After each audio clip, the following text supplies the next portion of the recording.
форуми соҳибкорони G5 таҳти унвони таърихи муваффақияти соҳибкорони тоҷикистонӣ аз ҷониби муассисаи давлатии ташаккул ва рушди соҳибкории Тоҷикистон, корхонаи воҳиди давлатии клуби соҳибкорони ҷавон, мактаби тиҷорат ва дигар шарикон ташкил шуда, беш аз 700 нафарро аз ҳисоби соҳибкорон, намояндагони ширкатҳои хусусӣ ва ташкилотҳои хориҷӣ ба ҳам овард. Дар оғози чорабинӣ муовини раиси кумитаи давлатии сармоягузорӣ ва идораи амволи давлатии ҷумҳурии Тоҷикистон Нигина Анварӣ зикр намуд, ки роҳбарияти давлат ва ҳукумати кишвар ба рушди бахши соҳибкорӣ таваҷҷӯҳи хоса зоҳир намуда, барои фаъолияти соҳибкорон тамоми шароиту имконотро фароҳам меорад. Ҳамин аст ки солҳои охир ин бахш инкишоф ёфта саҳми соҳибкорони ватанӣ дар пешрафти Тоҷикистони соҳибистиқлол меафзояд. албатта имрӯз аз ҷониби ҳукумати давлат, бахусус аз ҷониби роҳбарияти давлат, пешвои миллат, президенти ҷумҳурии Тоҷикистон муҳтарам Эмомалӣ Раҳмон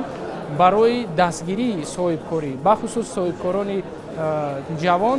як қатор имтиёзҳо пешбинӣ гардидааст ва сол аз сол барои беҳтар гардидани фазои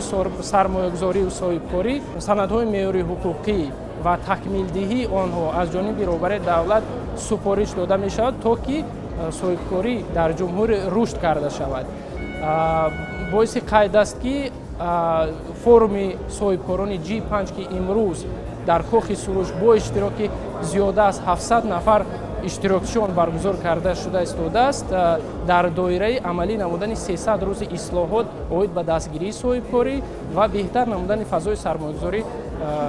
баргузор гарда иштодааст. тавре зикр шуд, ҳадаф аз баргузор намудани форуми мазкур ин пеш аз ҳама мусоидат намудан ба рушди соҳибкорӣ дар ҷумҳурӣ, ҳавасманд намудани ҷавонони соҳибкор ва шароити мусоид фароҳам овардан, дар донишандозӣ, такмили донишҳои воқеӣ, омӯхтани таҷрибаи соҳибкорони муваффақ ва албатта шиносоӣ ва робита намудан миёни ҳамдигарӣ мебошад. Дар ин форум 5 соҳибкори бо таҷриба ба иштирокчиён, ҷавонону соҳибкорони навкору навовар аз таҷрибаи ғании фаъолияти худ доир ба тартиби пешбурди фаъолияти соҳибкорӣ, шурӯъ кардани тиҷорати худ, маслиҳатҳои муфид дода дар фаъолияти соҳибкорӣ онҳоро ҳавасманду раҳнамоӣ карданд. Бояд гуфт ки ин форум соли чорум аст ки ташкил шуда дар фаъолияти минбаъда ба соҳибкорони кишвар, махсусан ҷавонон кӯмак мерасонад.